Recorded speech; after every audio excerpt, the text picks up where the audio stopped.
Hey guys, this is Coach Derek, co-host of the Soapboxing Podcast. Man, ever since I found this Anchor app, I tell you, podcasting has become a lot simpler and a lot easier to do. They distribute the podcast over several platforms, and you have to do no work. I tell you, man, if you're interested in doing podcasting, you need to download the Anchor app. That's ANCHOR.FM. You can get started today with the Anchor app and do whatever your heart desires.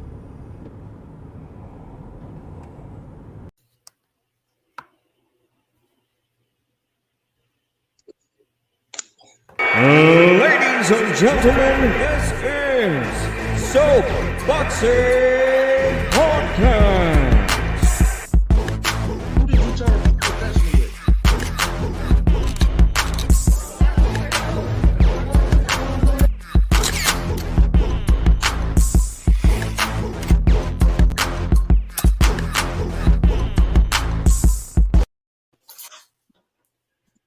Hey, my man, what's happening, brother? What's good, man? Can't make no complaints, man. How's everything going? Oh, man, I'm all right. Busy as usual, man. Yes, sir. We had a fight yesterday. I couldn't make it. I had a birthday party for my grandson. I ain't going to be able to make the one today. We got 3 amateurs at CDM. But we had been messaging, bro, a couple of days, man. And then with you being a heavyweight, man, an undefeated heavyweight. Well, go ahead. Introduce yourself, bro. Oh, yeah. For everybody that don't know me, name's Zach Spiller, undefeated heavyweight. I'm 2-0. I just turned pro this year. You know, I just fought, 3 weeks ago. You know, went out there and got the win. And I said, man, I just do this boxing thing. And I'm just trying to stay active, stay busy, hopefully build a reputation for myself. Like I said, man, hopefully we get to fight for them titles in a couple of years, man. You're, for people that don't know, you're a stablemate with two huge fighters I support, man. WBC silver heavyweight champion Danielle Chambers, and my guy, everybody's guy, Darius, man. Yeah, man, that's my boy. Those my people, man. I love them. And give a shout out to Coach, man. You know I'm a trainer, bro, so I like to give all the coaches. Hey, man, I can't. A shout out ain't even enough to give to D-Nell, man. Darnell is just like, not only is he an amazing coach, man, he's an amazing person, bro. I love that man. He changed my life, bro. So a huge, huge shout out to Coach Darnell, man. Awesome. I finally got to meet him, you know, after a long time of being talked about, man. He's a great guy. I like kicking it with him. And, yeah, he's my type of dude, bro. So, yeah, bro, he's just solid. He don't sugarcoat nothing, man.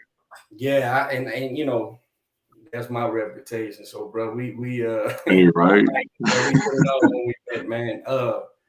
So he's got a hell of a stable of fighters, man. And y'all, you're from Killeen too, right?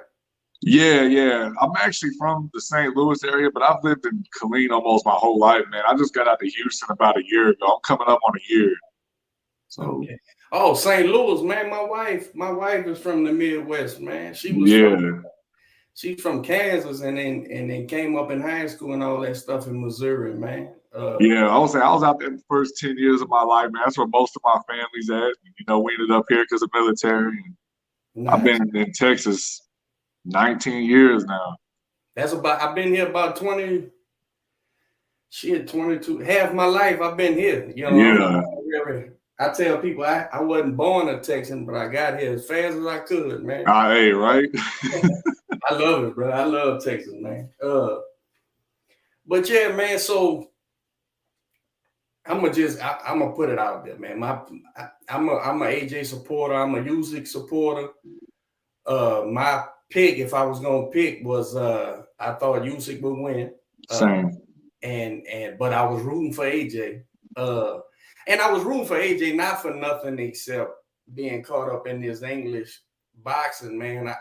And I think England and hell, we deserve the Fury to get rid of any arguments. I'm a huge Fury guy. I don't know. Right. I'm a huge Fury guy, and I think all British extravaganza would be, you know, I think it would have been way bigger than Lennox and Big Frank, man. I thought this, because, you know, these guys, where Lennox was the man, I thought Frank was just a, you know, English, you know, they loved him to death. We didn't really care in the States. Right. But with AJ and Fury, now this is a super fight across the board. And I think if in England, it would have been historic. But I'm no, you know, you can't overlook Usyk and what he's accomplished and all that shit. So I kind of half-ass was rooting for AJ with an ulterior motive. But, yeah. But, you know, as a authentic boxing guy, you know, I want the man who wins to win. You know, I don't give a shit if it ain't who I was going for, you know. But yeah, that was my stance on it too. Like, I'm a fan of both fighters. I'm a fan of all three, just to put that out there. But I was leaning towards Usyk, but I was really just hoping for a competitive fight. I didn't really want AJ to go out there and get washed or nothing like that, and he didn't. Like, I feel like AJ made a great account for himself. It was a closer fight than people are giving him credit for. He did make adjustments. There was things he could have done, I believe, that could have made it more so go in his favor. But he didn't do it. And but I do agree with you 100%. I feel like AJ winning would have been better for boxing. Yeah, it's and look, my reaction on social, bro, was kind of I was like, man, why is everybody shitting on AJ, bro? That dude fought hell of a fight. He wasn't getting no love from the DAZN commentary. Listen, now you're a fighter, so don't agree with me. Don't get in bed with me on this, bro, unless you want to. DAZN has the worst deaths in boxing, bro. Like their commentary is in my opinion is horrible. And watching Usyk AJ, I'm like, they in love with this Usyk kid, man. I understand with the war and everything going on. He had a world of shit on his back.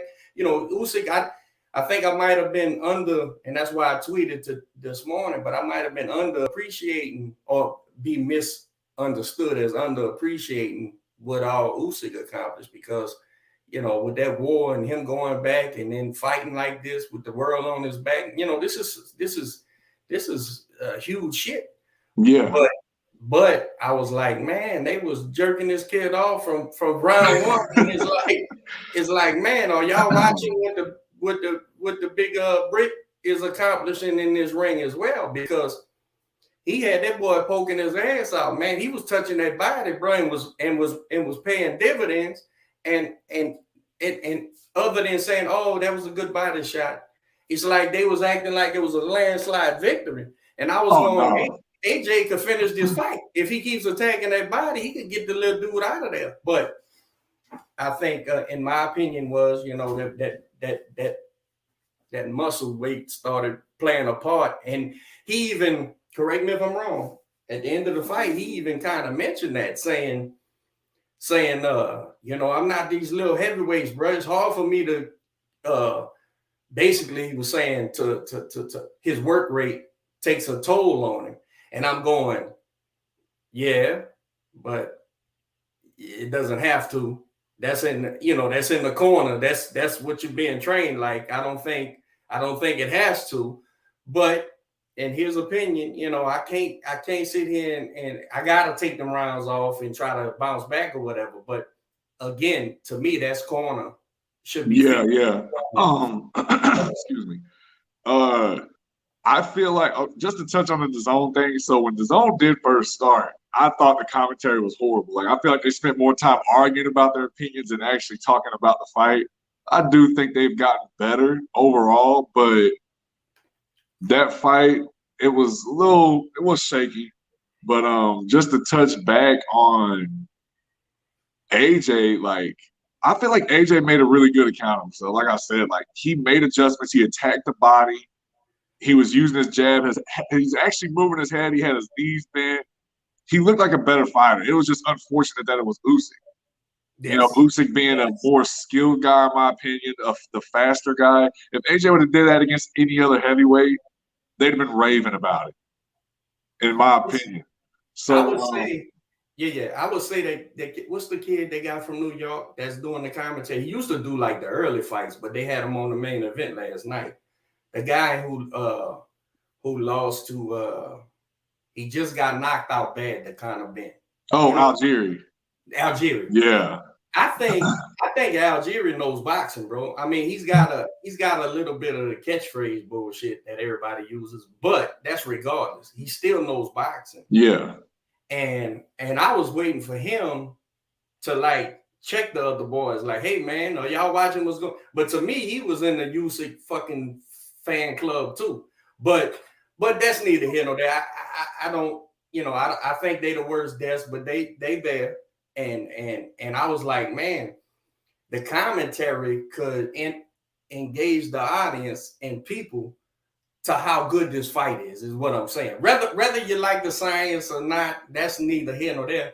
AJ was in that fight.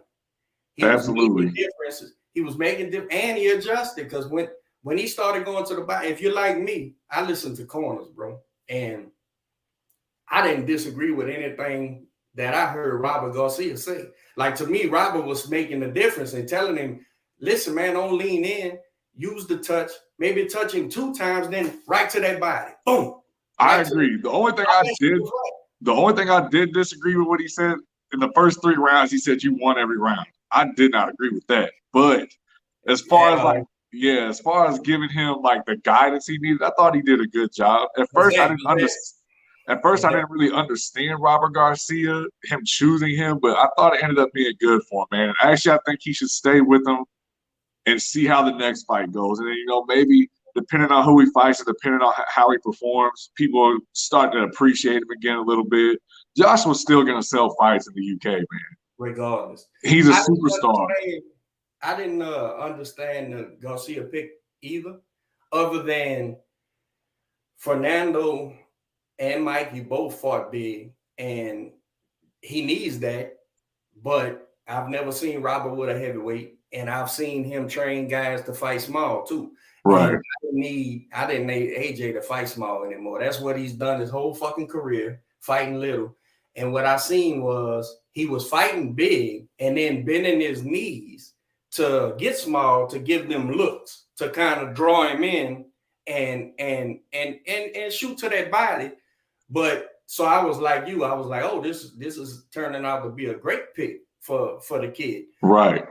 He just didn't sustain. I thought he faded, like I fucking worried about him getting stopped in my prediction late because I thought he would fatigue. But as far as them early rounds, Garcia telling him he's winning, that was kind of coaching up. You know what I'm saying? Yeah.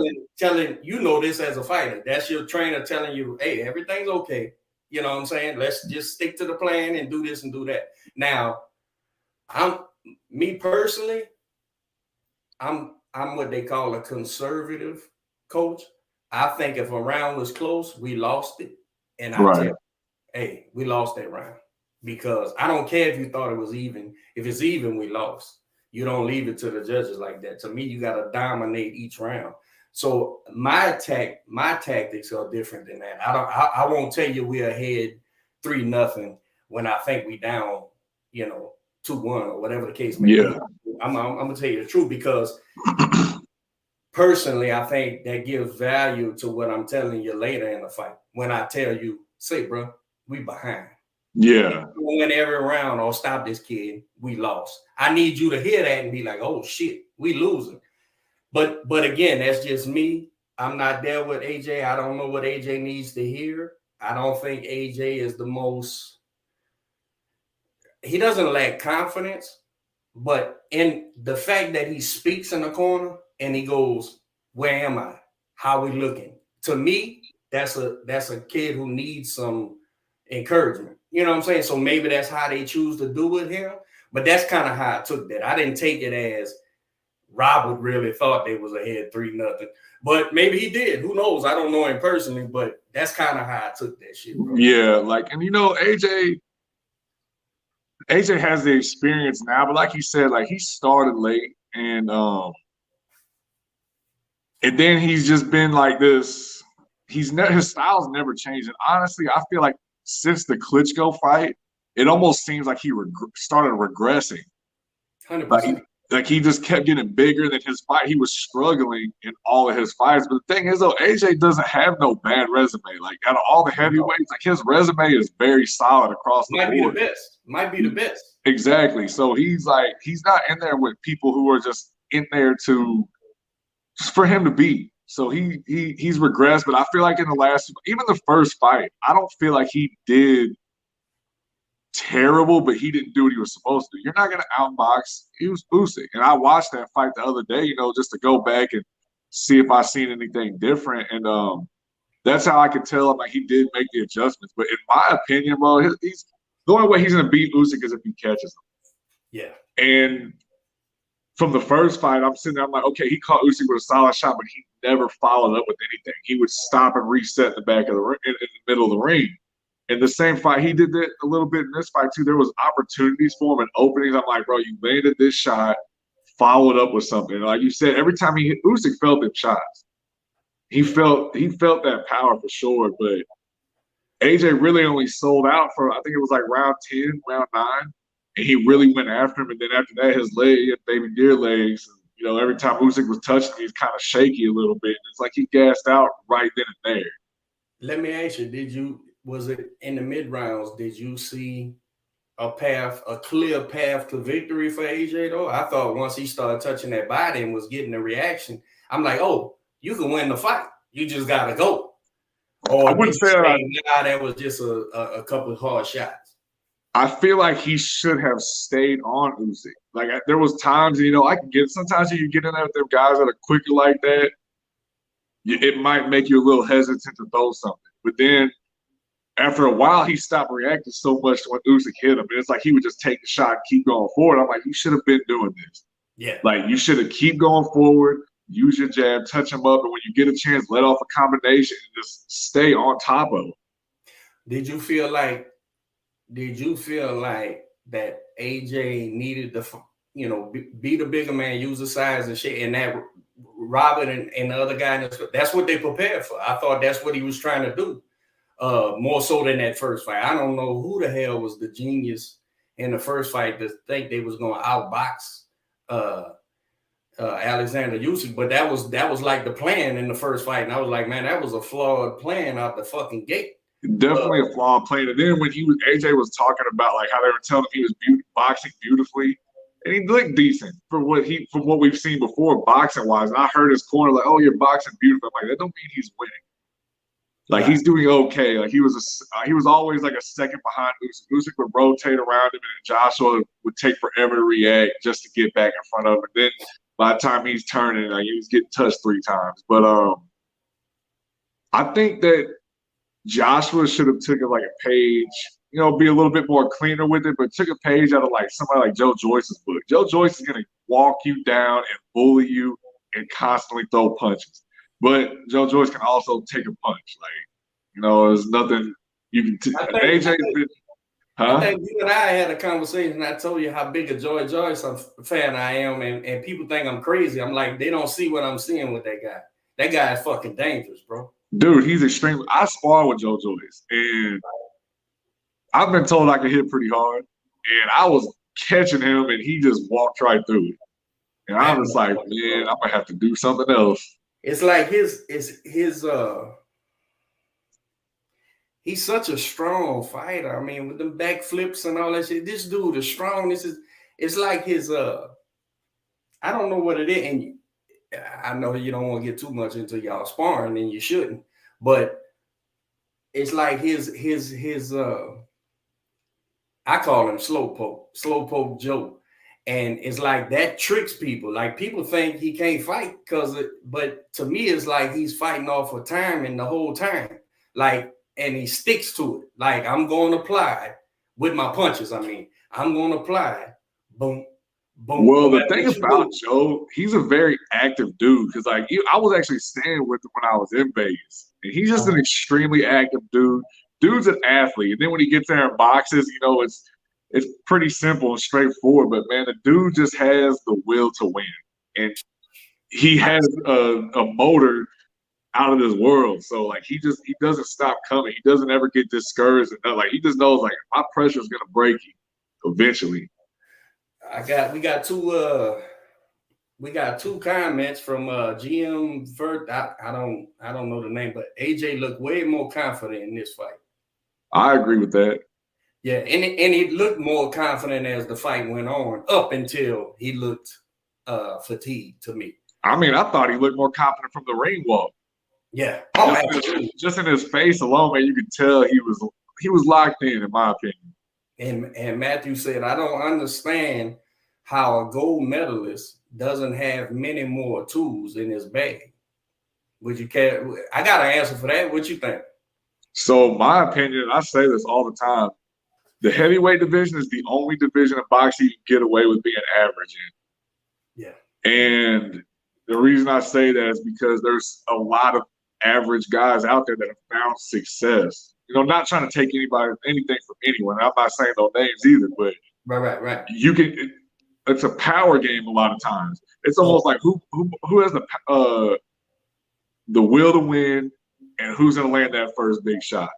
Boom, and that's the answer for it. Like in the 70s, and definitely the 90s, the heavyweights were so outstanding that you had to have a tool bag. And then somewhere in there, the giants of the division, which were the 6'4", 6'5" guys, that was 230, 235, 240 sometimes, they got eclipsed in size. And today, you got 6'7", 6'6", 6'8", 6'9", guys like Fury, who that eraser has, and just sheer size has changed the dynamic of the fight of heavyweight boxing. Here's what I mean. How does a guy like a goddamn Wilder, who can't fight a lick, but he has 17, 18 amateur fights or some shit like that. It wasn't a lot, whatever. Yeah, he didn't have a ton of amateur fights. And he wins a bronze because he had that crack in his right hand, you know, that kryptonite that equaled out everything. And then, so now it's twofold for me. And so now everybody's got that. As long as you're a big guy that's athletic, we'll teach you how to throw a hard punch and you're in the race. But that's also why Tyson Fury is so leaps and bounds ahead of everybody. Yeah, Tyson Fury is twitchy. He's quick. He has the height. He can move.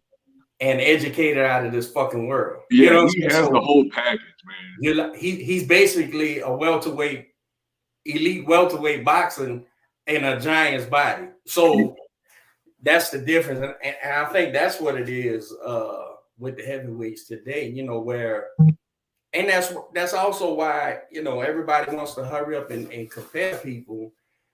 And I don't believe in that shit, man. If you put a Deontay Wilder in the early 90s, bro, heavyweight division, to me, in my opinion, yeah, he'll still have that right hand, but he'll never use it, bro. The elite, the B heavyweights in the 90s, to me, the second tier, trying to get to the top tier, was so fucking good, bro. That, you know, you take the Ray Mercers, the Tommy Morrisons, the all them guys, all of them. Yeah, they didn't get to the Bball Holyfield Lennox, but fuck, in order to get through them, you had to be a bad boy, right? Yeah, there was a lot of there was so many heavyweights then that were competing at a high level. Right. But the fact that George Foreman was considered a giant is crazy to me. You're the size of George Foreman. Bro. I'm bigger than George Foreman. George Foreman was like 225. I'm 265. Oh, I'm talking about the second George Foreman. But yeah, you are way bigger than the first George Foreman. Way big. But I'm gonna tell you something, bro. When you and I met, and I'm 6'1", 260 pounds fat, right? And I'm looking at you, you're a big guy, bro. How tall are you? I'm 6'4". You 6'4", 260, not fat, big fucking man. And bro, your Big Baby is your height, but he weighs less. Yeah, he's like 240. But you guys are the average heavyweight now. That's fucking insane, bro. That's insane, dude, because Joe Joyce is, how big is he? 6'6", man? Joe Joyce is 6'6", about 265. Fuck, dude. Wilder 6'8", 6'7", 6'8", something like that. 6'7". AJ 6'6". Put it this way, Usyk's only an inch shorter than you. Yeah. And what he weighed last night? He was 221. 221. He's a fucking midget heavyweight, bro. Look at him how he looks comparably to AJ. And that's how you know he's such a great boxer. His ability nullified a lot of that size advantage. But yeah, man, today, heavyweight division, bro, that's how come gold medalists and top heavyweights and shit can have one or two things. And they're so fucking massive, bro. That like yourself, bro, you're not a little guy at all, bro. Yeah. And guys are fucking 5 inches taller than you, bro. That's fucking insane. I mean, I just came out of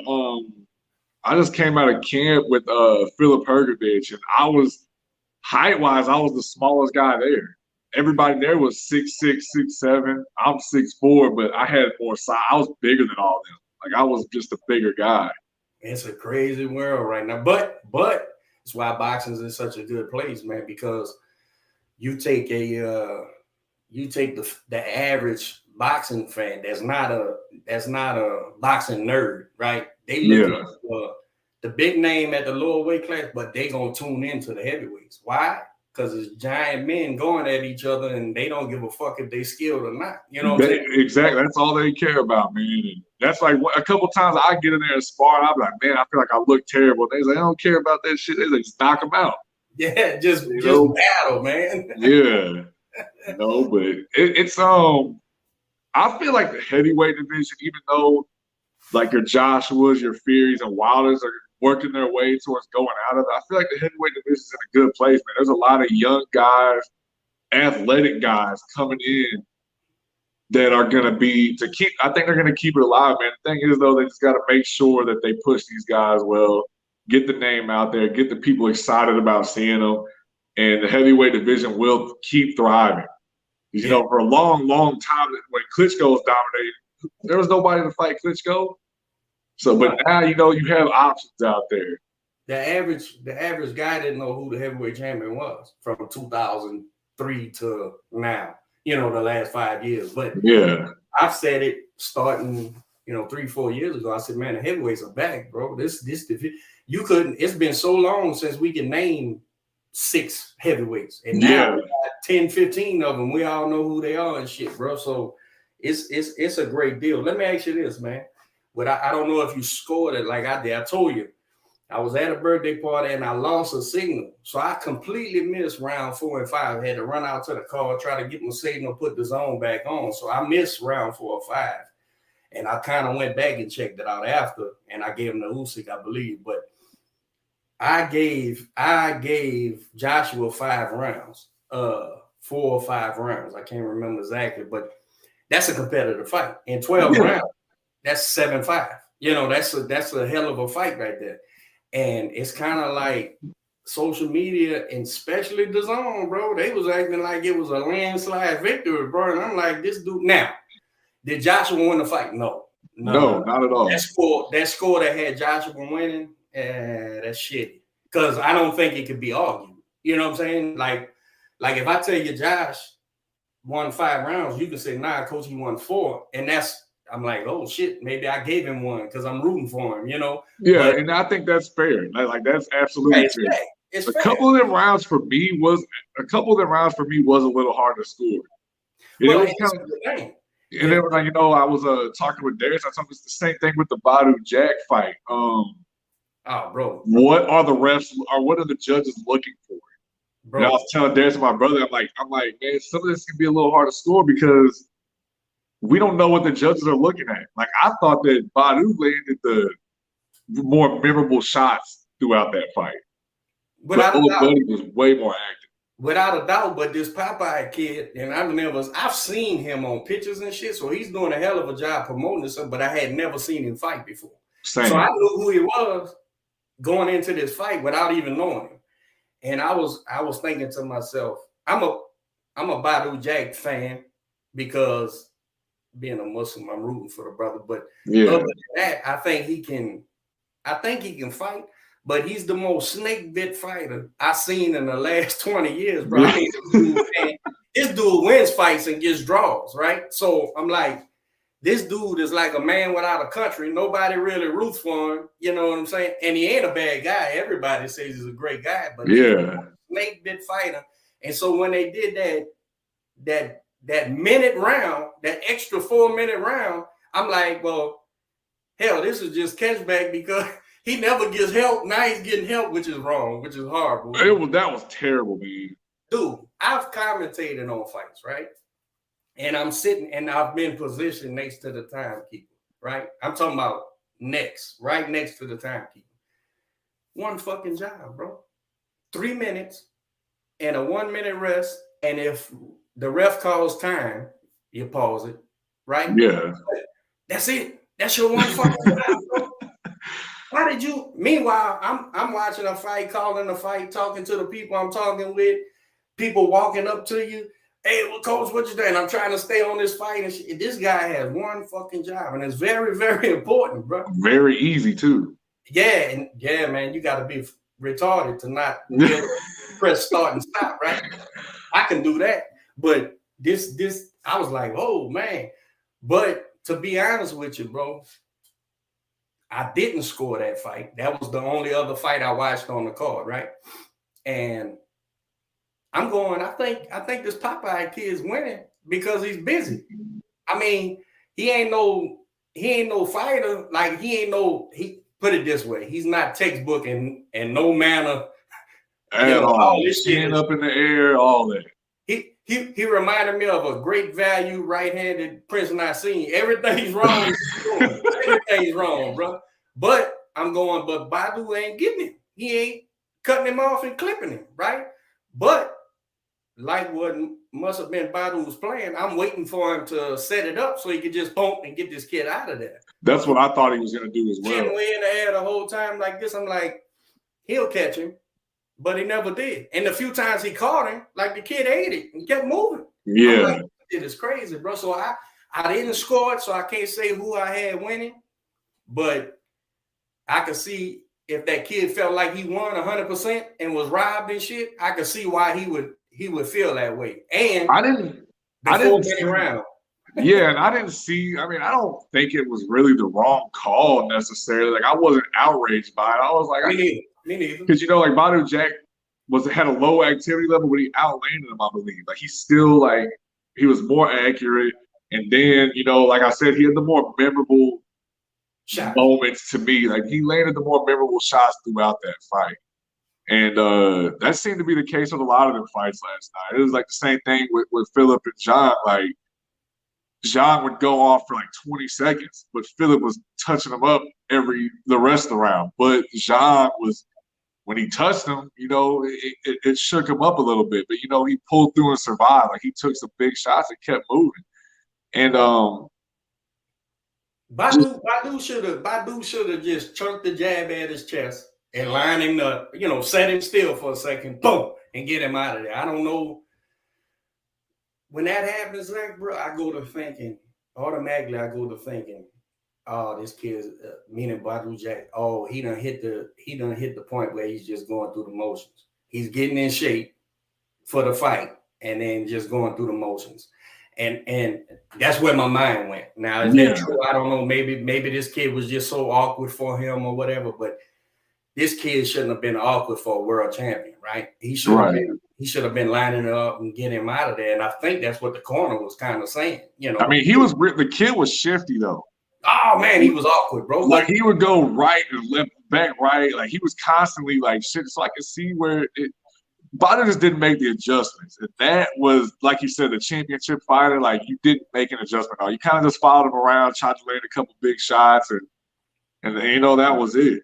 It drives me nuts, Zach, because and remember this, and and ask D his opinion about this when y'all in the gym. But it drives me nuts because I told my guy, you know, every camp has a group text. We all texting each other during the fights and shit. And I remember saying, let this be a lesson to all of y'all. Timing a guy, you could wait all night and it never happened. Time the jab. Timing with the jab. Get your jab established. So if Badu would have stayed there and just got that stick on him, like I said, just aim for the solar plex, aim for the center of that body, time that. And because once you get that timing, boom, then there's nothing to land the other thing. Yeah. Boom. But too much, they just waiting to time the big shot. Well, you could chase that shit all night long, bro, and it get away from you. But so it was real frustrating watching that fight because I'm looking at this Popeye kid and I'm going, this dude is flawed in every fucking way you can imagine. Yeah. and but he's getting away with it. He's getting away with it with that awkward shit. So you gotta credit him for that, right? Like he's getting away with the shit. All right, cool. Because I'm like, oh, Badu's gonna send this dude into the third round, so to the third seats in a second when he catches him with his right hand, right? Yeah. But he didn't. So I'm going, shit, man, just line him up. Time that jab, get that center, get that chest right. Boom. And with you saying that, it actually reminds me of something I was saying in the Joshua and Usyk fight. I feel like Joshua should have been aiming for that chest and the shoulders. 100%. When you got, listen, man, Usyk, and this is what people don't understand. Usyk and Loma, both of them fight incredibly little. They both in the deep in their hips. Hell, they'll end up front-footed half the time, right? But because of that southpaw advantage, if you don't know how to fight a southpaw, they're gonna always just slide right by you. Yep. Catch you with some shit you don't see. So they use small fighting, what I consider as small fighting. They use small fighting to an advantage, though, like intelligent. Intelligently, right? But if you watch Usyk and Loma, neither one sit down on punches or nothing. It's all about changing where I'm at. If I hit you, boom, I'm not here no more for the counter. Right. I get exactly what they're doing. I mean, people think it's magic and shit. Not to me. That doesn't shock me at all. I took 2 fights for Quentin against Loma's stablemates. And both of them, week of the fight canceled. Both of them. Like, I'm gonna show y'all how to beat these motherfuckers. That shit don't impress me. I mean, it impressed me, but that shit don't confuse me, is what I'm saying. I know how to line him up in time and get. And plus, we fight left-handed fighters completely different than everybody. But it's just how I was taught. But that and again, bro, I thought AJ kind of was doing it right sometimes, right? He was going to the power. He wasn't afraid of the power. And as long as he was standing tall, Usyk couldn't reach him. It was when AJ started getting small, leaning in, that Usyk was torturing. Like AJ definitely had moments in there. I think it was after the 6th. I know for sure that I told Dez, I'm like, bro, I think he should really focus on the trunk, like get to the body, the shoulders. It's so important, bro. Yeah, because I'm like, look, trunk. Yeah. Because Usyk's head is constantly moving. It's constantly swinging. He's very reactive, and he's always kind of just, he's always feigning. So I feel like that's what kept, like every time he was kind of fainting, Joshua would freeze a little bit. When he did throw a couple shots, he was loading him. I'm like, he sees that coming all day. He's going to see that coming. And when Josh went to the body, and whether he hit the body or the hips, it was effective. Very effective. That's what you need to do. Slow his ass down and keep him right there. But when he peaked out, what round you say he peaked out in? 9? What Joshua had that great ass round? He had a round where he was fucking beating the shit out of him. Yeah, it was like 9 or 10 when he did that. And then after that, that was his round, man. He bust his nut right there, and he didn't have shit after that, bro. Yeah, he was just like going for a boom, boom, boom. But that shit should have been implied early. In other words, I understand you don't go straight to it early because you don't want to eat the left hand, right? But when you establish it and you're able to touch him, just touch him. That's all you need to do. Exactly. And believe me, I'm sure Anthony Joshua's touch is reminiscent of a George Foreman or yourself. Y'all big boy. boom. This touch, if I throw it correctly and straight, boom, that shit matters, right? So just touch him, and then once you was able to go down, boom, boom, keep him back up, boom, keep him there. It was like, man, it was all there, bro. And as a trainer, bro, I'm going fucking nuts because I'm like, you can win, bro. You can fucking really win. And then he gave it all back. And like I said, like, I think Joshua, I don't think everything Joshua's just going to outskill him. He would just have to catch him. But like you said, I feel like what he did in the 9th round, he should have did it a little bit earlier and kind of just did it in moments. I'm like, all right, attack him, take you a break because we know he's going to need it. Right. Go back to it. And, like, I think if he would have did that multiple times in that fight, then maybe we'd be having a different conversation. Bro. But at the end of the day, like, Usyk felt the power. Right. And it's a fight, bro. The whole job, my whole job as a trainer, right, is to take you. Let's take you right now. Now I'm not educated on you, so I'm using you for example. If you come in the gym, I go, all right, and I put you through the paces so I can see what I got, right? And then I go, okay, he's good at this, and this, and this, and this is shit. So it's my job for the shit part to bring it up or completely cover it to where nobody knows. And of course we keep reinforcing the good shit. And that's what I'm saying. Like, there's ways to hide and cover up as long as the fighter's receptible, as long as he's trainable. There's ways to cover up flaws and improve them, over a time career. Yeah, 100%. And so I'm like, no guy worth his salt. And I'm sure, right, even AJ's first trainer. I mean, that's a real dude, McCracken. But Robert, there's nobody that's confused about what hampers Anthony Joshua. You shouldn't be if you're a trainer. You should. Every trainer, I don't care about the, even amateur guy trainers should be able to watch AJ and go, okay, he needs to improve this, and this, right? Anybody should be able to do it. And that's what I say, man. But you need a fighter that's receptive. You need a guy that's going to say, man, I'm going to follow you to the end of the world. And that's another thing, bro. I ain't going to lie to you, man. I was against AJ taking a Ruiz immediate rematch, and I was wrong because he knew how to peck and poke his way to a win. So I was wrong. But I absolutely, with everything going on, this is the perfect time for you to let this rematch go by. The guy's at war. The guy's country is all fucked up, man.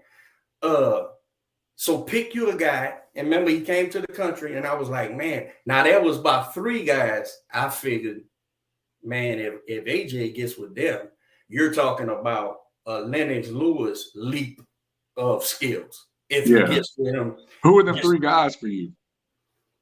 All right.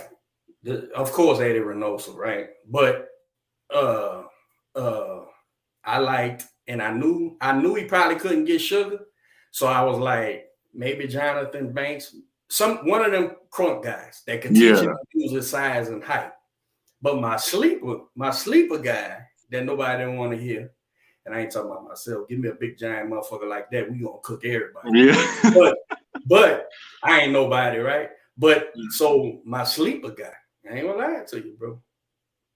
Jose Benavidez Sr., what he does with David, if he gives AJ that kind of understanding of distance and range and timing and more importantly, offset punches, if you understand what I'm saying, like David will hit a guy, bang, bang, bang, and you think he's just flurrying. And I know you've seen it. Benavidez is throw like 6 shots. It's just bullshit shots. Yeah. And go, what is he doing? I'm like, you don't even understand what he's doing is not letting you get set so you can hit him back. That's what the fuck he's doing. But you don't understand that. So if you give a guy like Joshua that, get him off the fucking weight bench, right? He's not going to be no little dude. He's going to always be strong. Ain't nobody going to push AJ around, bro. Yeah. Especially if you teach him how to tie up, hold the arms, let him do all the fighting. You just go for the ride. As soon as he lets go, bang. I said, man, so my sleeper guy was Benavidez's dad, just because of what I see David do. Yeah. But I was like, man. And then when they said he went with Rob, I was like, oh shit. Because I'm a big Mikey guy, huge Fernando guy, but that was his dad, right? Teaching him. I know Robert had Kelly Pavlik for maybe his last 2 fights or something. And I'm a Pavlik guy too. You know, he's a big boy for a middleweight, knows how to fight. So I was like, I don't think Robert will fuck him up. But man, if he didn't take the immediate rematch, bro, maybe he can grow into what they trying to do, take a few fights. And you got the perfect excuse. This guy is at war, man. He can't fight right now. Yeah, that would have been my thing. That would have been the best, probably the best thing. Just take your time. Don't jump straight back into it. And it's like Canelo and Bball. Like Canelo's like, I'm gonna go fight this dude first. And that's fucking Canelo. And Canelo has sense enough to say, yeah, let me wait. I done hit my ceiling. I see where my ceiling is. I'm a 5'7" Mexican, and I ain't got no business fucking with this 200-pound boy. But yeah. Now, it wouldn't shock me if after Canelo sleeps Triple G or whatever happens, it wouldn't shock me if he does take a Bball fight if Bball don't get whooped by Ramirez. It wouldn't shock me because I think Canelo's that type of guy. Just like I think AJ's that type of guy. Like, that's why I don't understand. It's a good segue into all sports shit. I think AJ's a competitor, bro. I think he really wants to win, bro. He really was hurt, bro. He fought his ass off and got beat. Anybody who throws the belts out the ring because they lost, that motherfucker's a competitor, man. And I must have initially I missed the belt shit. I did too. But he was so humble to Usyk, telling him he whooped his ass and how, man, I tried my ass off and you whooped me. How?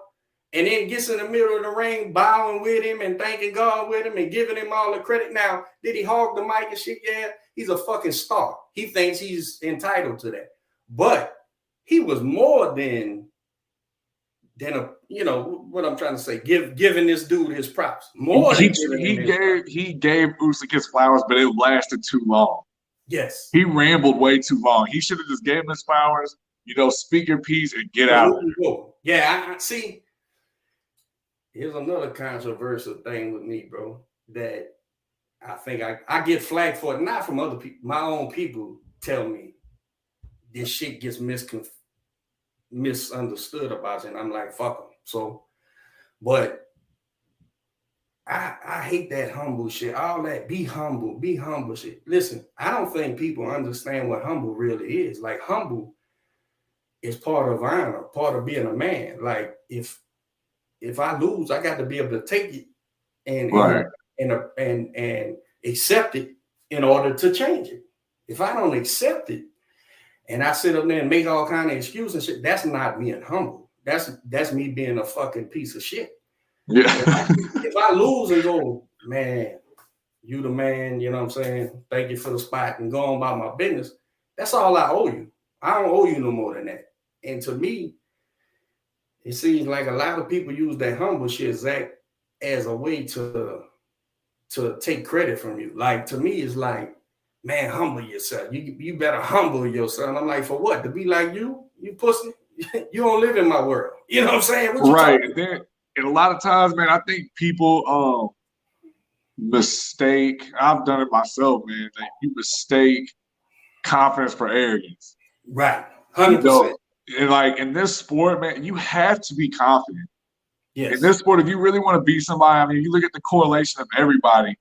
You might not even see it in public, but I guarantee when they're at their gym, they don't think anybody can fuck with them. Right. You have to have that thought process. You have to think that you can beat anybody, you're better than everybody, and you got to keep moving with that. You got to tell yourself that until you believe it. You got to work hard and do that. But a lot of people, when it comes to that humble stuff, like me, I'm always the type of person, like, and even in my career, like, I want people to know that I'm relatable. Like, I'm a human being. I go through the same stuff you go through, even though I'm an athlete. And I do this stuff. The only thing, I'm crazy enough to get in the ring. Right. Because it takes a crazy man to do this boxing shit. So that's the difference. Right. Like, I just want people to relate. Hopefully it inspires somebody, I don't care if they collect toy cars, whatever, like, inspired to do something with themselves. I don't necessarily feel like what AJ did was wrong, but even if he is that humble guy, you can have a moment of weakness. We all do as human beings. 100%, man. 100%. And he was upset. So he did what he did. And honestly, it went on too long, but there ain't nothing wrong with it, man. Like, people have this I think these view of athletes that they're just these perfect human beings. Bro, it's like that the way I took the little thing going through the tunnel, and the dude said, man, you did good. And AJ was like, I ain't do good. If I did good, I'd have fucking won. And then he kept walking and be professional. Man, what? As if I wasn't being professional. Yeah, I just seen that, man. Bro, I'm like, close your mouth, motherfucker. Go have another beer, motherfucker. I'm at my lowest point, and you acting like I ain't been. And I just gave Usyk all the credit in the world. Walk with his flag on my back and shit. You know what I'm saying? Giving him all the credit for beating me. Man, fuck you. And this is what I'm saying. Is there any more humble fighters than Evander Holyfield? This motherfucker was so quiet. If you think Evander didn't think he could whoop every fucking body, if you think Evander wasn't in that gym going, I'm gonna kill this motherfucker. You know what I'm saying? Evander was a dog. That's where you got to live in order to compete in this fucking world, bro. And it's like, he's humble. He ain't talking greasy and all that. But if you think he ain't full of confidence, and these other people would mistake it for arrogance, man, look, I'm telling you, bro, it's always somebody telling somebody that shit because they feel insignificant to that guy compared to that guy. You know what I'm saying? That's what I see. And it's like, man, listen, yeah, sure, be humble. I get it. Don't be an asshole. But, bro, quit telling me that because you feel small standing next to me, bro. That's your thing. Go out, like you said, you collect cars or cut grass, motherfucker. Go be the best grass cutter you can be. Yeah. And I can't touch you on your grass cutting ability. And you should say I'm a grass cutting motherfucker. Yeah. Tell me to not feel the way I feel. I just went through 12 rounds of hell with this dude, man, and fought my ass off. And that's where I'm at with it. And I don't mean to offend nobody neither, but it seems like that catchphrase, that be humble shit, man. It's look, man, we humble. As long as you're honorable, bro. As long as you're honorable, man, admit your mistakes, admit you lost. That's all the humble you get out of me, bro. Right. I'm not gonna let you kick me when I'm down. You know what I'm saying? I done lost. Now you won't kick me when I'm down. Nah, man, I'm not doing that. Yeah, man. Like you said, in this world, man, boxing, I remember Brian Jennings told me, he was like, look, man, don't ever read what people say about you on the internet. He was like, because somebody's always going to have something to say about how you did. Like, even in my first fight, everybody was just like, well, he was way bigger than the dude. That ain't my problem. No. He should have went down then. You know, that's what they matched me up with. They had like 5 people lined up to fight me. And they was just like, shit, whoever shows up is who you're going to end up fighting. So I'm like, all right, cool. It happened to be him. And they're like, oh, well, he was small. I'm like, well, I'm big. That's his problem. You know? It ain't my fault. And then, it's always the people who don't understand what it's like to be in this boxing world. They don't understand what we go through and, like just the hardships of training hard, the mental capacity you have to get through a training camp. And I can't give it no more validity than that. I constantly say it. It's like my home and my podcast partner, Jeff, right? She just had a rough outing. And I always told her, I said, Jeff, listen, when I tell you don't listen to the fans, it's both ways. It's don't listen to the naysayers, but don't listen to the people gassing you up neither, because then you buying into that bullshit. And then you think motherfuckers love you when they really don't. And so when you face adversity, right, here they come with that kicking you when you're down shit. So you got to not listen to none of it. You know what I'm saying? People who love you and they fans and they want your autograph or take a picture with you, you oblige them. You sign it, you take the picture, tell you thank you for the support and keep it moving. But you can't let that shit gas you up neither, because just like they doing it today, tomorrow you have a rough fight. You might not even lose, just have a rough fight. And same people on fucking Instagram and Facebook saying how you ain't shit and he should get a job and do it. Meanwhile, like I'm saying, they ain't even trying to be the best grass cutter they can be. You know what I'm saying? They're telling you this and that and the third, man. So you got to filter all that shit out, bro. Right. And, you know, even as a fighter, like, as much as I am a fighter, I'm also a fan of the sport of boxing.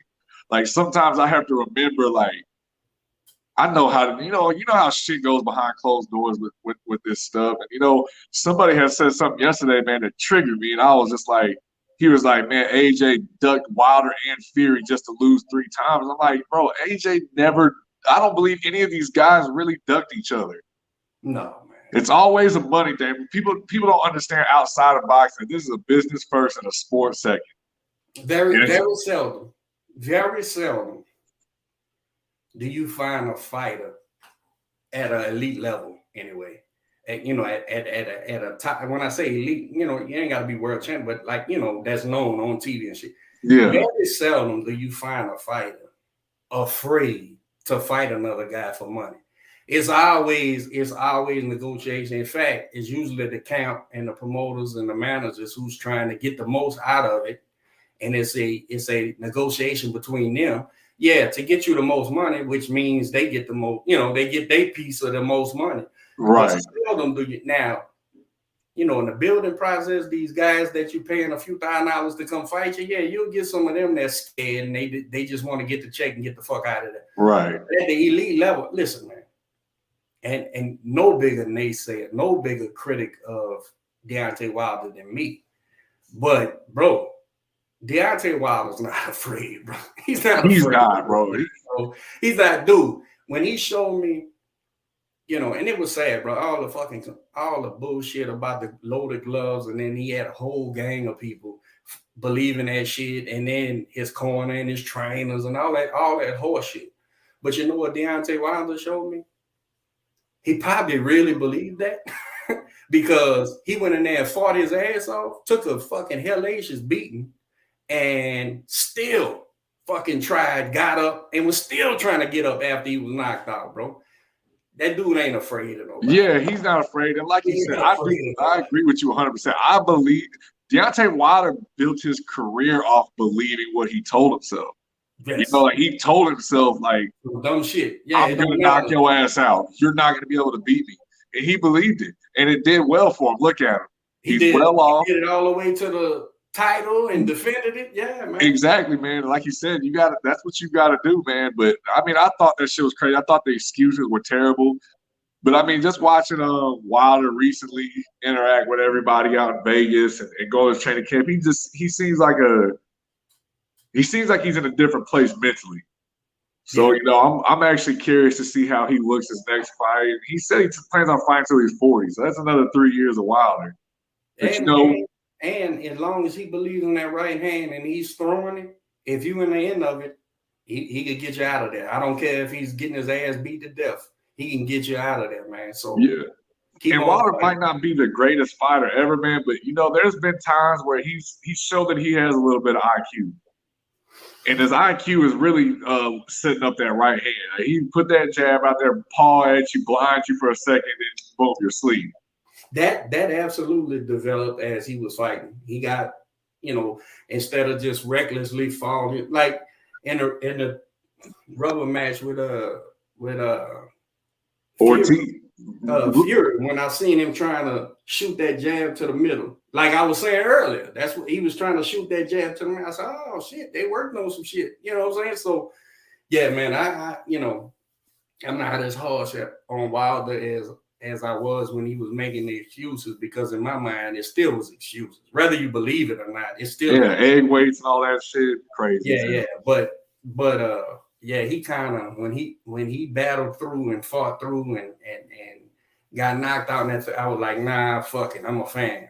You know what I'm saying? Like, yeah.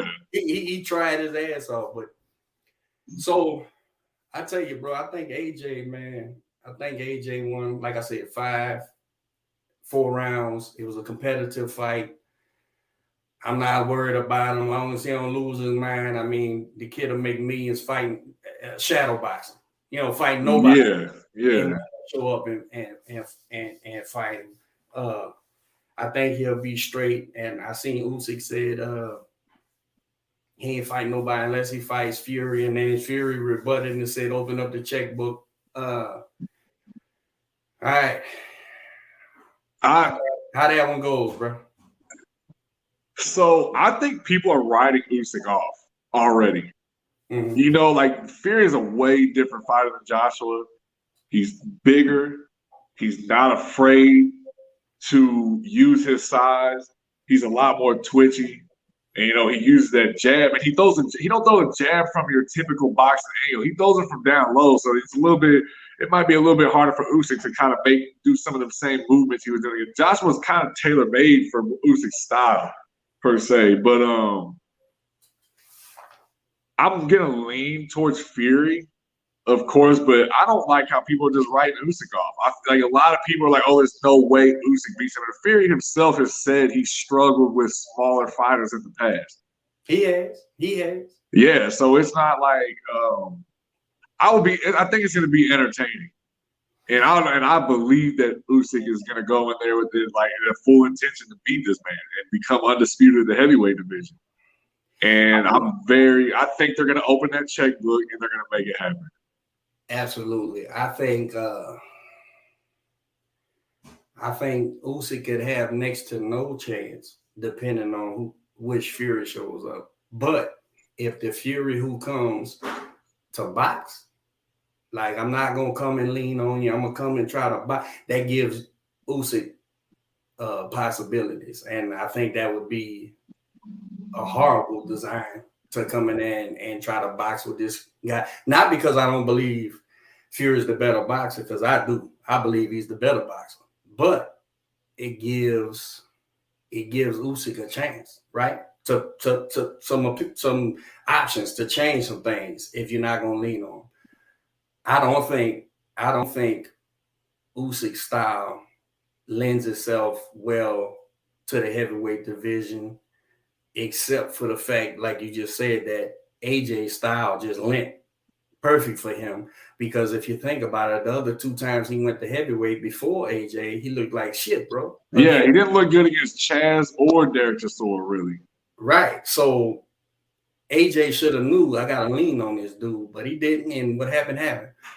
I think Fury probably will come out and lean on him and push him around and all that shit. So Fury's going to dictate the outcome of that fight, win or lose. To me, he's going to either give Usyk the shot to make some things happen because of how he chooses to fight, or a handful of rounds, 6 rounds or something, and he'll weigh him down and get him out of there. Yeah. But I want to see it. I think it's going to be a very interesting fight, man. And I'll say this, though, about Usyk. I've always felt like Usyk would have some success in the heavyweight division just from when I saw him and Joe Joyce fight back in the amateurs. And the only reason I say that is because Joe Joyce has always fought the same, and Usyk was taking them blows, and Weatherstorm still came out with the victory. So I was like, I feel like it's neither, man. Was it the what was that league they was fighting? It wasn't pro fighting, it was amateur. Didn't they fight in that league? It was something like that. Because I just watched Phillip fight Joe Joyce in that, and I think that Joe ended up fighting Usyk in that same one. I could be wrong. I forget what they call that. They was fighting like 5 rounds though. Right. It wasn't pro fights, but it was like it was still amateur fights. It was damn near pro fights. Yeah. I forget what they call it. I'm very curious to see how that Fury and Usyk fight goes, man. Like I said, like I'm gonna lean towards Fury. I don't see how you don't. But like you said, like Fury, there's been times Fury have got in there and it was shaky. Yeah. But I always smaller guys. Yeah, and then but I do think Fury gets up for the higher level of competition. Yeah. Like when he's in there and it's like a danger in front of him or something like that, he elevates his fighting. He elevates. But I also feel like if he is going to fight Usyk, he needs to be in some really good shape. Yeah, like, go in there and be in good shape and do what Tyson Fury does. We've been on here about an hour, bro. I didn't want to take up too much of your time. You got anything set up right now or what? I was actually supposed to be fighting next week, but a couple little injuries right now. So I'm going to let those injuries heal, and hopefully, by the end of the year, I'm active again. Because I've been training nonstop since September of last year. Right. I had got COVID, and I had to pretty much start from scratch. And then I ended up I went to camp, was there for 5 weeks, came back, started training for my fight, came back from my fight, started training for the next one because I had another one lined up. Then I went to camp with Philip. So I just been nonstop. I was in camp with Philip for 10 weeks. I fought in the middle of that camp. And I definitely felt it afterwards. I was like, I need to sit down for a little bit, man. I just been nonstop. Your body will tell you, bro. Your body will tell you, hey, man, we need some rest, man. Yeah, my body told me to sit down, man. I had just got a couple little injuries, going through that. I still got through it. And right now, I'm going to just let my body heal. And I'm going to just hit the ground hard, man. Like, I'm going to go back. I'm going to start rehabbing and stuff here in a couple next week and getting back into – the rhythm of things and keep moving, and I'm lining them up, man. Before I let you go, bro, tell the people some of the guys you've been in the ring with before you give them your social media and stuff where they can find you, bro. Oh, as far as sparring? Yeah, I know you've been in with some hitters, man, some top guys. Yeah, man. Most recently was Philip Hergovich, Bryant Jennings, F.Ed Jogba, Jared Anderson, Joe Joyce, Charles Martin. Cream of the crowd. You told me how hard Martin punches, man. People don't really realize that about that kid, man. He can swat, huh? Dude, Charles can punch, man. I had did an interview with the boxing boys, and there was some people in the comments that was like, well, maybe everybody's holding back on it because he was still newer. Every guy that I've sparred has tried to knock me out. Right. You see, they've all tried. The only one I would say was BY ain't tried to, but they've all tried to. There would be a moment they tried to knock me out. Charles just has a really heavy hands, man. Nobody can take that from him. That motherfucker can punch, man. He's in every fight if he's in there, huh? Yeah, because I was out in Vegas with Joe Joyce at the time, and Joe Joyce is like, "Hey, man, he ain't exactly what you expect." Everybody always talks about Charles, especially how his little internet thing went. But Charles is a good dude, man. I heard that about him. Charles is a really good dude, man. He actually supported the hell out of me, even that whole time through that camp. Because I went in that camp and I wasn't in the greatest shape. And I told him that going in. Like I said, I was still coming back from the COVID. And every day he told me, he's like, bro, you'll be a future world champion. Keep working hard. And I went through that whole camp with him, the strength and conditioning, the sparring. I trained with him. I did everything with him every day. And that's what I like to do in camps with people. I like to train with them. Like, I'm prepared for the fight as well. And I want to get better as I'm sparring with them and all that, man. I didn't do that with Philip just because the camp was in Houston, so I was still with D-Dale all the time. But those were like the crop of guys I was in there with, man. And every one of them was a good experience, and I've learned something from all of them. That's my goal, is to keep learning and getting better, because I've been boxing for a long time, but I'm just now learning the science behind boxing really late. And, but what's carried me through this whole time is the fact that I'm willing to fight. I'm going to be tough. I'm durable. I got power. And then I have like a little bit of a natural ability to fight. And receptive to learning, brother. Yeah, man. Like D-Nail's been great for me, man. He's really got me in the mindset, kind of like what we were saying earlier, like, stop trying to be this guy and stop trying to do this, and let's perfect you. Right. Woo, that's huge, bro. That is fucking huge, man. Yeah, so like when I got here, man, the only thing he would have me doing is just punching the bag real light. He's like, you already hit hard. You don't need to load anything up. So we just work on kind of just touching, man. It's always a work in progress. I'm always learning. And if you stop learning this sport, then you need to quit right then and there. Awesome, man. Tell the folks where they can find you, bro, on Instagram and stuff. Yeah, y'all can follow me on Instagram at Zach Spiller, ZACH SPILLER. And I'm going to be keeping y'all updated. I'm going to get a little bit more active on there. And, like I said, in a couple years, hopefully, I'll be fighting for a title, having some big fights. And, I appreciate anybody who has supported me and followed me up to this point. We cranking the show back up, man. So I'm gonna get your ass back on here, man. We're gonna preview some fights and then preview your fights and all that good stuff, man. I appreciate it. Yeah, I'm saying, man, look, I got nothing but time, man. Like I said, I do this for a living now, bro. So when I'm not in the gym, I'm always down to be on here, man. I appreciate y'all having me on here too. Showing up, bro. Tell the crew I said what's happening, man. I appreciate you, dude. Yeah, most definitely, bro. Y'all be easy. All right. Yeah.